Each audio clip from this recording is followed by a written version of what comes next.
metric tharam da maji chemistry gi tuition langtan sakina ma ingon kan agi madro ai chalu hai paisa di legite ai ya wa ju u ma chatla to ba ju gi ta yam niong gi school gi festival ngamdaba dagi assembly da kouthoklaga kayarak lep-hankhibata nattana ningba thungna mahei tamba ngamlakkhide haina chahi asigi national eligibility cum entrance test NEET ke exam da Manipur gi makok oirakkhraba Aheibam Jeetkumar na MAMI Tv da phongdorakli wafam ase ngasi hairangoi thongda leiba Aheibam nabakishor amasung Aheibam jamuna ani gi machanupa ahal Aheibam Jeetkumar na NEET exam da Manipur gi topper oirakpaga mari leinana MAMI Tv ga akhanana unabada mahakna phongdorakhibane Unabadu da Jeetkumar na MAMI Tv da hai ahanba NEET ke exam thaba matamda isada thajabagi chang watke maramde exam adugi damak mahakpo lamjing binaba laikhide amade matik chana prepare taunabagi khudong chaba phangkide masigi mathakta NEET exam thabagi mong matau singso mamutana khangba ngamkide handaki ani suba attempt asidade mahakki asoiba singado khangdoktuna chumthoknaba kanna honaki loinana imung manungna mayok nariba sel thumgi pibam pumnamak nathaiduna thamlaga exam asigi damak kutum singlaga honaba horaki exam asigi damak kometa coaching tawba matamda mahakki asoiba kyamarum semdoknabagi tanja phangki loinana NEET exam asi thaba matamda lairik kana paba khagnatana exam gi technique khangba mathau tai haiba loksing kaya amasu phangba ngamke mahakki hona zaman apokpa apokpigi mateng amade comet school gi oza sasi kandana achoba mateng pangbirakiba aduna mai pakpa ngamlakpane yumgi laita lairana maram oiraga lairik tambada ka hena ningba thunglakkhide apokpana migida usuba yauraga apokpina aikoi singbo sanarakhibane chemistry subject ase mahakki oina khara sonba maramna class 10 da tuition tamninglabasu tamba phanglakhide yumgi fibamna maram oiraga ninghanaba poklakpa mikup kaya amasu yaurabasu mahakki pandam phangnaba angam bathakta honaraki haina Jeetkumar na makatana phongdorakhi Aheibam Jeetkumar Singh pai mingna Aheibam nabakishor Singh aduga imai mingna Aheibam ongbi jamuna devi koi chilinao ani ne aina ahan aigi khada inauma leizari ai first attempt se khallaroi se dum mamang dagi dum khara khudam changdam dum phange adi preparation je yamna ka henna tawkidaba amadi guide se pibada di NEET hairaga su adi NEET sidi hard work tana yade madi smart work amsu sangi magi tactics khara su khangdaba yade my technique khara su khangdaba yade hariba techniques sung gumba sidi khogi test series gumba thara kanda khanga ko haitare aduna aidi test series amda thaude aduna hanba attempt sida adum blind adum chat khrabane anxiety na su adi aina first attempt adi exam numit ne haibagi numit nini humni walingai dagi anxiety sina maram oira kan aisi like papa sunga yagi deba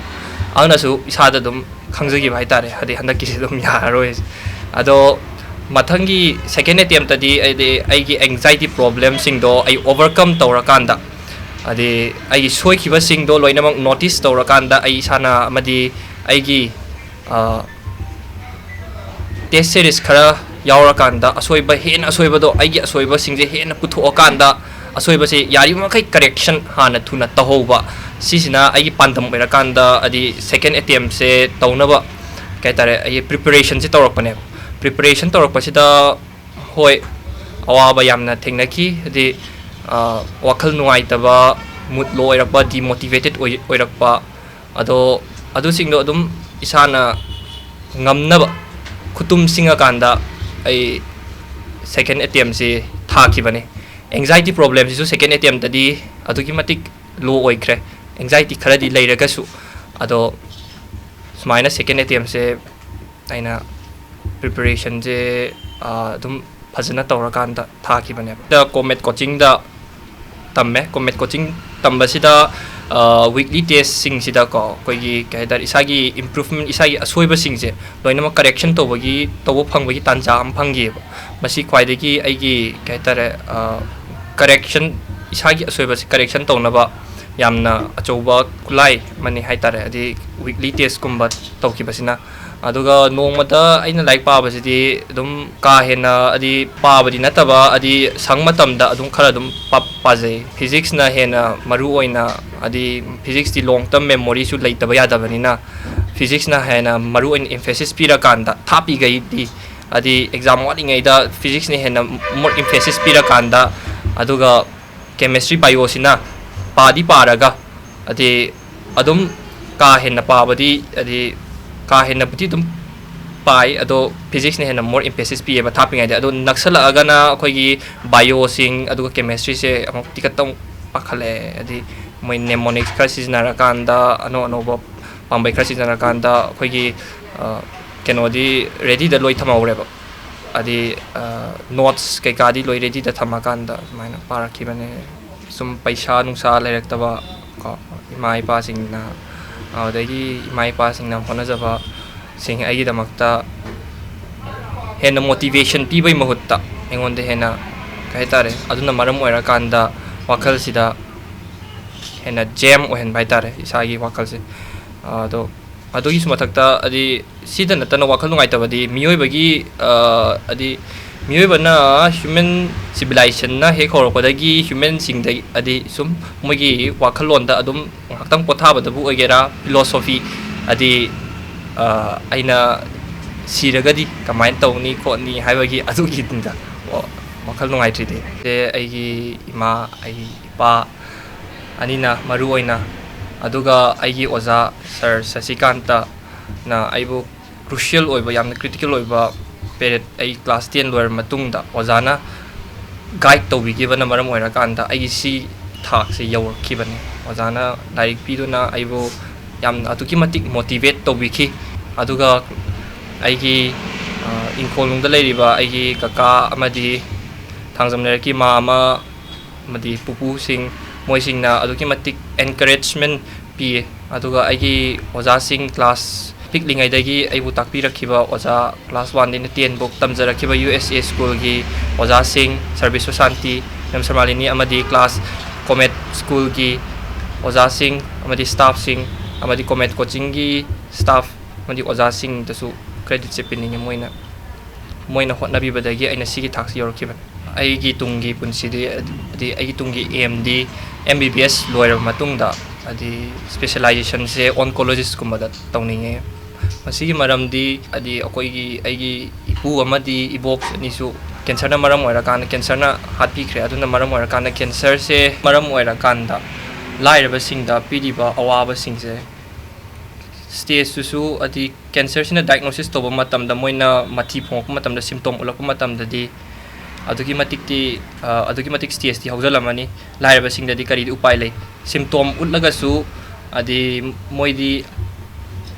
diagnosis tawnaba paisa leitabana maram orakan doctor da chataba adagi khotaba singsi mayok tai tare aina awareness ama adi if aina oncologist am oiragadi ada specialized oragadi awareness ama oina pining bahai tare aise high school tamingai da ai ben bara thingai leitatana imana aibu cycle maning da hapaga class 6 tagi horaga 7 tagi horaga aibu magi cycle maning da nappaga aise school da chatki aduga aigi ipase usubani mana adi karigumba paisa se matam chana thiba ngamdragadi school ki assembly ground da ai dum paikha tawringai matamda paikha exam day taraga su adi PT da bagi lepasu kongai amani ado aina class 10 tharam dai sida aigi khwaidagi ningam dabadi chemistry gi tuition je ai yamna chachaning ado paisa leitabana maram orakanda chatpase amjai khite aduna maram orakanda science se aduki matik son ki ai class 10 da adai class 11 12 ka pa ki dai ka ba sidai di oja sasikanta thengna badagi odana aibu lemna tuition tawiduna amadi direct lemna pibiduna ojana aibu sigi thakida singkhatkibin nanga sana haizaragadi haiba subject to di adum nasana adum adi direct to para kanda adum yengjo nang nasana sole haiba subject to madi isana hotna biro hotna tabida tuition chatla kanda haini haiba dugi wakal dudi thadok biro adi hairoi tuition culture haise adum adi guidance watpa